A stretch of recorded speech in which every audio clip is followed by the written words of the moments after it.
Canadians really like real estate.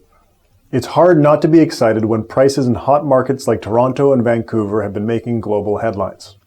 Around 2/3 of Canadians own their home, and the perception is generally held that owning your home is a smart investment. Many Canadians feel that they need to buy a home as soon as possible because they are throwing money away by renting. I'm sure that you have heard the line that renting is paying someone else's mortgage. On the surface, this seems to make sense, but there are some important factors that need to be considered. I'm Ben Felix, Associate Portfolio Manager at PWL Capital. In this episode of Common Sense Investing, I'm going to tell you why renting a place to live is not a waste of money.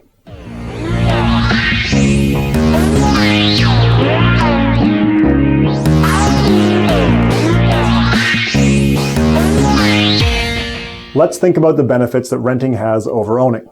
If there is a possibility that you could move within 10 years of purchasing a home, you are taking on enormous risk. It is true that over the long term, real estate tends to go up in value, but in the short term, its value can go up or down unexpectedly. Combine this price risk with the fact that most people borrow a significant portion of the money needed to buy their home, and ownership gets pretty risky for anyone with a short or uncertain time horizon.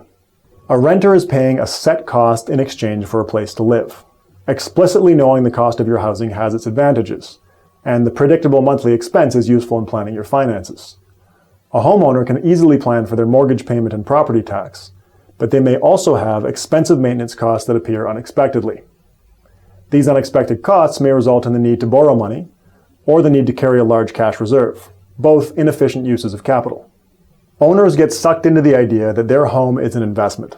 Based on this thinking, they will often spend heavily on renovation or maintenance projects on the premise that they are increasing the value of their home. Unfortunately, there is no guarantee that expensive home improvement projects will actually pay off.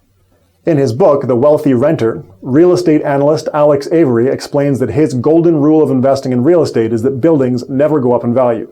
Ever. Period. Only land can go up in value. Those were 3 benefits of renting that are important to keep in mind. Less risk, predictable cost, and no investment illusion. Of course you're still wondering, isn't renting throwing money away?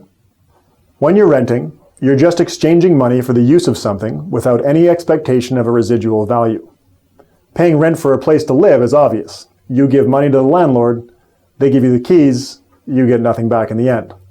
What many people fail to consider is that homeowners are also paying forms of rent. They are renting services from the city in the form of property taxes. They are paying unrecoverable maintenance costs just to keep their house inhabitable.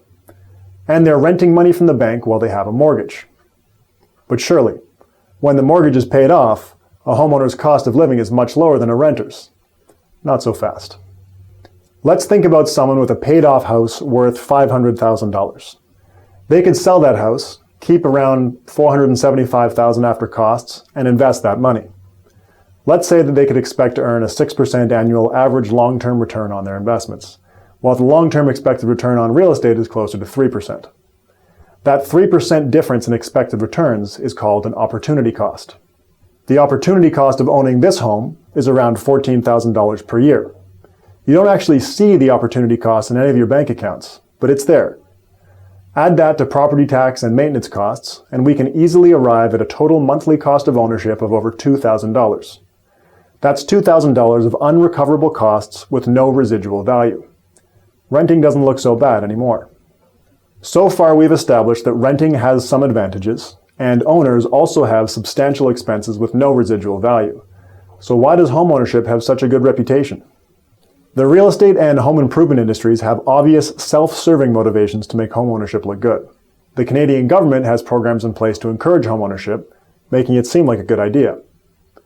Most importantly, there are a lot of people in Canada who genuinely believe that their home has been their best investment. It is very common for well-meaning friends or relatives to encourage homeownership based on their own perception of their own experience. It's really no wonder why many people think that their home has been a great investment. The numbers are big, and investment returns are not always easy to understand. The average Canadian home purchased in 1980 for $62,000 would be worth $496,500 in 2017. That seems like a great return.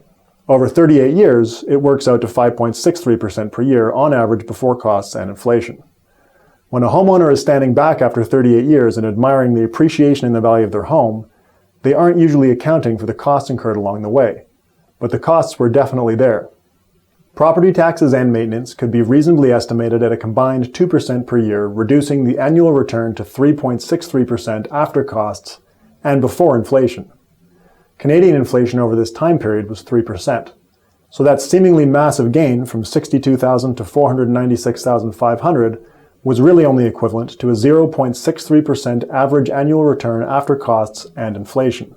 For context, the S&P TSX Composite Index returned an annual average of around 5.9% after inflation over the same time period. The long-term after-inflation returns to US and UK real estate are similarly low, barely beating inflation over the past 115 years, while stocks in those countries have far exceeded inflation. So real estate returns aren't actually so great.